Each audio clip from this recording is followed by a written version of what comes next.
তোমার সাথে শেয়ার করব করে আর হচ্ছিলই না। কিন্তু আমি না এখনো শাড়ি পরে উঠতে পারিনি, মানে মেকআপটা ডান হয়ে গেছে আর মামাম এদিকে রয়েছে, মামামও রেডি হয়নি, জাস্ট আমি শাড়িটা পরবো ব্যাস আর মামামকে রেডি করব। মেকআপ পুরো কমপ্লিট, সিম্পল মেকআপ করেছে, প্রচন্ড গরম আজকে। মামামের কেক কাটিং এর ভিডিওটা তোমার সাথে শেয়ার করব করে আর হচ্ছিলই না, এতটাই ব্যস্ত হয়ে গেছি যে আমি মানে অডিও রেকর্ডিং করারও টাইম পাচ্ছিলাম না কদিন ধরে। ফাইনালি আজকে টাইম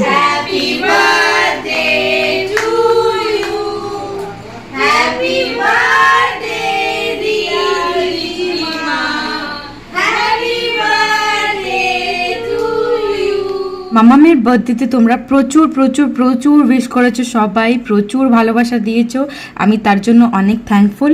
আর আমি অনেককে মানে এমনও আছে যাদেরকে আমি রিপ্লাই করতে পারিনি, তার জন্য দুঃখিত। আমরা সবাই মামামের জন্মদিনটা খুব ভালো করে কাটিয়েছি, খুব আনন্দ করেছি। তোমাদেরকেও অনেক ধন্যবাদ পাশে থাকার জন্য, এরমভাবেই পাশে থেকো।